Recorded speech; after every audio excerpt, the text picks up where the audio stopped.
Hello जय हिंद सभी साथियों को। तो क्या हाल है आपके? आई होप कि आप सब अच्छे होंगे। तो साथियों, आज की इस क्लास में हम देखने वाले हैं यूपी पुलिस से स्टैटिक जीके के 25 ऐसे क्वेश्चन जो कि आपकी यूपी पुलिस परीक्षा के लिए काफी ज्यादा इंपॉर्टेंट होंगे। तो साथियों, हमने इस क्लास में सभी क्वेश्चन सिलेक्टेड और अच्छे लेवल के रखे हैं, तो क्लास को लास्ट तक जरूर देखते रहना। आप हमारे चैनल पर पहली बार आए तो चैनल को सब्सक्राइब करके वीडियो को लाइक जरूर कर देना, और साथियों हो सके तो अपने दोस्तों के साथ शेयर भी कर देना। तो चलिए साथियों, आज की इस क्लास को स्टार्ट करते हैं। जिन्हें एग्जाम में साथियों आपकी जीके जीएस आती है तो साथियों इस वाली क्लास को सभी देख सकते हैं। तो चलिए साथियों, आज की क्लास का फर्स्ट क्वेश्चन आपकी स्क्रीन पर है। फर्स्ट क्वेश्चन है, अशोक के आक्रमण के दौरान कलिंग पूर्वी प्रांत की राजधानी कौन सी थी? बताइए साथियों, अशोक के आक्रमण के दौरान कलिंग पूर्वी प्रांत की राजधानी कौन सी थी? तक्षशिला, पाटलिपुत्र, उज्जैन, तोसाली। बताइए साथियों, इसका बिल्कुल सही आंसर क्या होगा? तो जिन भाइयों का ऑप्शन डी आ रहा है बिल्कुल सही आंसर है तोसाली। तोसाली बिल्कुल राइट आंसर हो जाएगा। नेक्स्ट क्वेश्चन देखते हैं। नेक्स्ट क्वेश्चन है साथियों हमारा, सिंचाई के लिए 16 मील लंबी चोल झील का निर्माण इनमें से किस चोल शासक ने करवाया था? बताइए साथियों, चोल झील का निर्माण इनमें से किस शासक ने करवाया था? अधिराज अधिराज, राजेंद्र प्रथम, राजराज प्रथम, या फिर डी नॉन ऑफ दीज। बताइए साथियों, इसका सही आंसर क्या होगा? तो साथियों, चोल झील का निर्माण किसने करवाया था? तो साथियों आपको पता होना चाहिए, चोल झील का निर्माण आपका किसने करवाया था? राजेंद्र प्रथम ने करवाया था। ऑप्शन आपका बी बिल्कुल राइट आंसर हो जाएगा।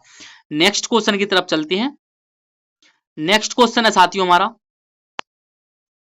दिल्ली में कुतुब मीनार दुनिया का सबसे ऊंचा ईंट का बना मीनार है। इनमें से कौन से राजा ने इसके निर्माण में योगदान नहीं दिया? बताइए साथियों, कुतुब मीनार है साथियों दुनिया का सबसे ऊंचा ईंट का बना हुआ मीनार है। इनमें से किस राजा ने इसके निर्माण में योगदान नहीं दिया था, ये पूछा है साथियों आपसे। बताइए इसका सही आंसर क्या होगा? फिरोज शाह तुगलक, ऑप्शन बी है कुतुबुद्दीन ऐबक, अलाउद्दीन खिलजी, या फिर ए इल्तुतमिश। तो किसने नहीं दिया साथियों? तो किसने नहीं दिया?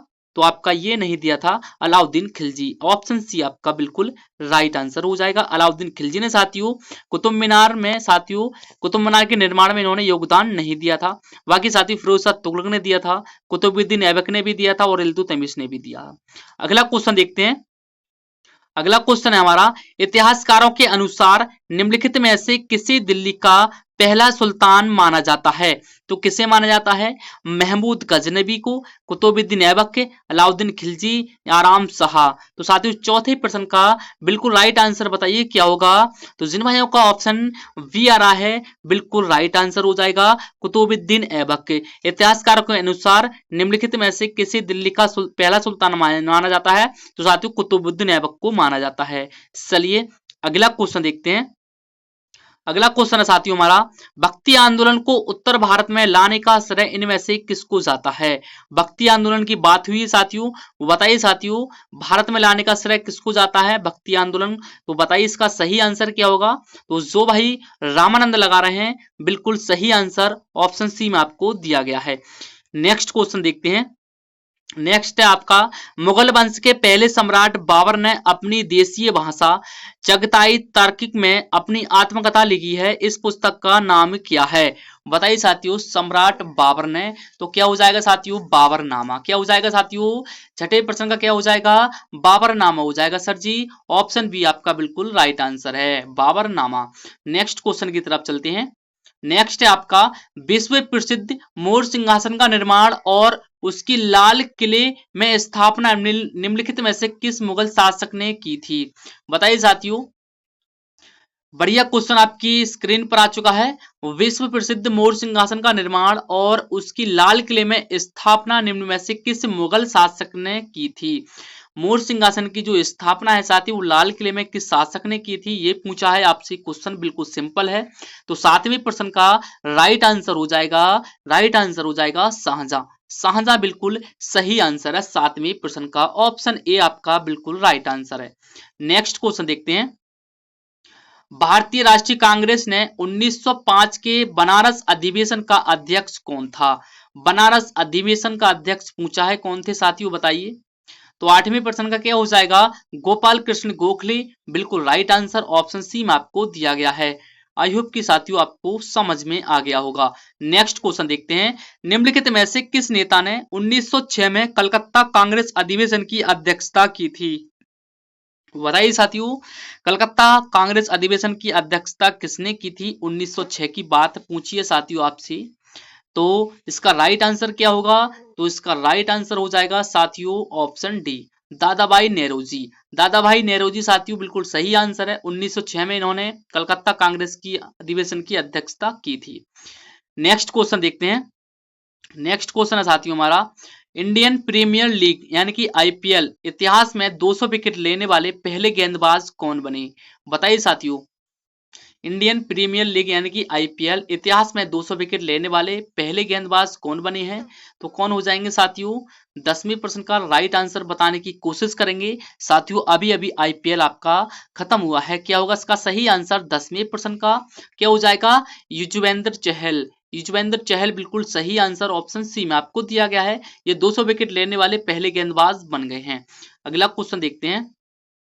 अगला है आपका, हाल ही में खगोल विज्ञान में प्रतिष्ठित 100 पुरस्कार के लिए किसे चुना गया है? तो किसे चुना गया है साथियों? तो ये चुना गया है आपका श्रीनिवास कुलकर्णी को। श्रीनिवास कुलकर्णी को साथियों खगोल विज्ञान में 100 पुरस्कार के लिए चुना गया है। नेक्स्ट क्वेश्चन की तरफ चलते हैं। नेक्स्ट क्वेश्चन है साथियों हमारा, भारतीय राष्ट्रीय कांग्रेस को किसने भीख मांगने वाली संस्था यानी कि बैंकिंग इंस्टीट्यूट कहा था? किसने कहा था साथियों? तो ये कहा था 12वें प्रश्न में आपका तिलक जी ने। किसने? बाल गंगाधर तिलक जी ने कहा था। नेक्स्ट क्वेश्चन देखते हैं। नेक्स्ट क्वेश्चन है साथियों हमारा, हाल ही में जीरो वेस्ट टू लैंडफिल सम्मान प्राप्त करने वाला भारत का पहला हवाई अड्डा कौन सा है? तो कौन सा हो जाएगा साथियों? करंट अफेयर से क्वेश्चन आपके ज्यादातर पूछे जाते हैं। बताइए साथियों इसका सही आंसर क्या होगा 13वें प्रश्न का? तो 13 का जो भाई लोग तिरुवनंतपुरम लगा रहे हैं बिल्कुल राइट आंसर हो जाएगा ऑप्शन डी में। तो साथियों बताना आपको आज की क्लास कैसी लग रही है और साथियों आपको आज की क्लास में क्वेश्चन किस तरीके से रखे गए हैं। और साथियों हाँ, आपको इस क्लास की पीडीएफ चाहिए तो आपको लिंक डिस्क्रिप्शन के अंदर मिल जाएगी, वहां से जाके डाउनलोड कर लेना, बिल्कुल फ्री है। चलिए अगला क्वेश्चन बताने की कोशिश करेंगे। हाल ही में सागा दावा महोत्सव कहाँ आयोजित हुआ है?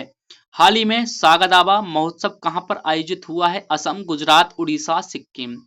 तो साथियों कहां पर हुआ है? तो सर जी ये सिक्किम के अंदर हुआ है। सागा दावा महोत्सव की बात हुई है तो आपको सिक्किम आंखें मीच के लगा देना है। अगला क्वेश्चन देखते हैं। हाल ही में अंतरराष्ट्रीय बुकर पुरस्कार 2024 से सम्मानित होने वाली पहली जर्मन लेखिका कौन है? साथियों बताइए 2024 बताइए साथियों बुकर पुरस्कार से सम्मानित होने वाली पहली जर्मन लेखिका पूछी है साथियों आपसे, तो कौन हो जाएंगी? 15वें प्रश्न में कौन हो जाएंगे साथियों? जेरनी एर्पनेक हो जाएंगी। ऑप्शन आपका ए राइट आंसर है। साथियों नाम पढ़ने में थोड़ा दिक्कत है, आप ऑप्शन ए इसका राइट आंसर है, देख लेना। अगला क्वेश्चन देखते हैं। अगला है हमारा क्वेश्चन, हाल ही में भारत सरकार के प्रोजेक्ट ईशान का संबंध किससे है? बताइए साथियों, ISHAN का संबंध किससे हो जाएगा यानी कि ईशान किससे हो जाएगा साथियों? तो ये हो जाएगा आपका एक राष्ट्र एक हवाई क्षेत्र। एक राष्ट्र एक हवाई क्षेत्र साथियों इसका मतलब हो जाएगा। अगला क्वेश्चन देखते हैं। अगला क्वेश्चन आपकी स्क्रीन पर है, हाल ही में वर्ष 2024 और 25 के लिए भारतीय उद्योग परिसंघ के अध्यक्ष पद पर किसे चुना गया है? तो किसे चुना गया है साथियों? तो ये चुना गए हैं, कौन चुने गए हैं? ये चुने गए हैं संजीव पुरी जी। संजीव पुरी जी साथियों इसके लिए चुने गए हैं, आपको ध्यान रखना है। ऑप्शन आपका बी बिल्कुल राइट आंसर हो जाएगा। नेक्स्ट क्वेश्चन की तरह चलते हैं। नेक्स्ट है हमारा, हाल ही में 55 वर्ष की आयु में माउंट एवरेस्ट फतेह करने वाली सबसे उम्रदराज भारतीय महिला कौन है? कौन हो जाएंगी? तो ज्योति रात्रे, काम्या, संगीता बहल या फिर इदासिसा नोगा रांग। बताइए साथियों क्या होगा 18वें प्रश्न का सही आंसर? तो ज्योति रात्रे बिल्कुल सही आंसर हो जाएगा। ये साथियों 55 वर्ष की आयु में माउंट एवरेस्ट फतेह करने वाली सबसे उम्रदराज भारतीय महिला बन गई हैं ज्योति रात्रे। चलिए नेक्स्ट क्वेश्चन देखते हैं। नेक्स्ट क्वेश्चन साथियों हमारा, हाल ही में किस देश के राष्ट्रपति की हेलीकॉप्टर दुर्घटना में मौत हुई? बताइए साथियों, हाल ही में किस देश के राष्ट्रपति की हेलीकॉप्टर दुर्घटना में मौत हुई है? ये राष्ट्रपति हैं साथियों, कहाँ के राष्ट्रपति हैं? इजराइल के, ईरान के, यूक्रेन के, फिलिस्तीन के। तो साथियों इसका सही आंसर हो जाएगा ईरान के। ये साथियों ईरान के राष्ट्रपति हैं जिनकी हेलीकॉप्टर दुर्घटना में मौत हो गई थी। अगला क्वेश्चन देखते हैं। अगला क्वेश्चन है, हाल ही में अंतरराष्ट्रीय संग्रहालय दिवस SE 2024 कब मनाया गया है?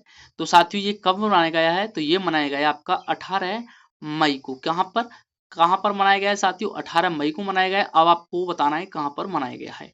नेक्स्ट क्वेश्चन देखते हैं। हाल ही में आपराधिक न्याय प्रशासन पर सम्मेलन का आयोजन कहां हुआ है? नई दिल्ली, गुवाहाटी, कोलकाता, मुंबई। बताइए साथियों, न्याय प्रशासन का सम्मेलन आयोजन कहां पर हुआ है? आपराधिक पूछा है ना, तो 21 का बताइए क्या होगा साथी? 21 का क्या हो जाएगा? 21 का हो जाएगा सर जी गुवाहाटी। गुवाहाटी बिल्कुल राइट आंसर है आपके ऑप्शन बी में। चलिए नेक्स्ट क्वेश्चन देखते हैं। 1764 में ब्रिटिश ईस्ट इंडिया कंपनी द्वारा स्थापित भारत का पहला डाकघर निम्नलिखित में से किस स्थान पर था? बताइए साथियों, इस तरीके से डीप क्वेश्चन आपके एग्जाम में ज्यादातर पूछे जाते हैं। सिंपल क्वेश्चन तो साथियों सभी को पता है, लेकिन इनमें आपका कंपटीशन लड़ जाता है। बताइए साथियों, 1764 में ब्रिटिश ईस्ट इंडिया कंपनी द्वारा स्थापित भारत का पहला डाकघर निम्नलिखित में से किस स्थान पर स्थापित किया गया था? तो कहां पर किया गया था? तो ये किया गया था आपके मुंबई के अंदर। कहां पर? मुंबई के अंदर आपका ये किया गया था। नेक्स्ट क्वेश्चन देखते हैं। जनवरी 1858 में लॉर्ड कैनिंग डैश तक चले गए और दिल्ली डिवीजन को छोड़कर उत्तरी पश्चिमी प्रांत का गठन किया। बताइए साथियों, लॉर्ड कैनिंग जो है साथियों कहां पर चले गए? अहमदाबाद, इलाहाबाद, भुवनेश्वर या फिर श्रावणकोर। यानी कि आपको यहाँ पर खालिस्तान की जगह कौन सा ऑप्शन आएगा ये बताना है। तो कौन सा आ जाएगा साथियों? इलाहाबाद आ जाएगा। इलाहाबाद आ जाएगा सर जी। ऑप्शन बी बिल्कुल राइट आंसर है। ऑप्शन बी को हम खालिस्तान की जगह पर रख देते हैं तो क्वेश्चन आपका पूरा ही कंप्लीट हो जाएगा। जनवरी 1858 में लॉर्ड कैनिंग इलाहाबाद तक चले गए और दिल्ली डिवीजन को छोड़कर उत्तरी प्रांत का गठन किया था। आपको ध्यान रखना है किसने? लॉर्ड कैनिंग ने। नेक्स्ट क्वेश्चन की तरफ चलते हैं।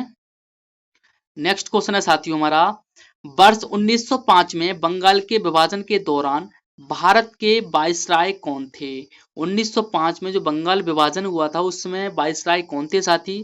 कौन थे हो जाएंगे बताइए इसका सही आंसर? तो ये हो जाएंगे आपके लॉर्ड कर्जन। लॉर्ड कर्जन साहब साथियों 1905 में बंगाल विभाजन के समय भारत के वायसराय थे। आपको ध्यान रखना है लॉर्ड कर्जन। चलिए अगला क्वेश्चन देखते हैं। अगला क्वेश्चन है साथियों आपका, निम्नलिखित में से कौन सी नदी थार रेगिस्तान से होकर बहती है? थार रेगिस्तान से होकर बहती है कौन सी हो जाएगी साथियों? सावित्री, मोठा, लूनी या फिर गिरना। तो क्या हो जाएगी? 25 का क्या हो जाएगा? लूनी हो जाएगी क्या साथियों? हाँ जी सर, लूनी हो जाएगी। बिल्कुल सही आंसर है आपका लूनी। लूनी नदी साथियों थार रेगिस्तान से होकर बहती है। तो साथियों आपने इस क्लास में आज 25 क्वेश्चनों का मॉक टेस्ट लगाया। बताना साथियों आपके इस 25 क्वेश्चनों में से कितने क्वेश्चनों का आंसर बिल्कुल आपने सही दिया है। और साथियों आपको आज की क्लास कैसी लगी इसका सजेशन कमेंट के अंदर दे देना साथियों। बाकी साथियों बताना आपको क्लास कैसी लगी। और साथियों आपको हिंदी की परमानेंट क्लास आपको इस चैनल पर मिलती रहती है, तो जाके उनको जरूर देख लेना। बाकी साथियों मिलते हैं किसी अगली वीडियो के साथ, जब तक के लिए अपना ख्याल रखिए। जय हिंद, वंदे मातरम।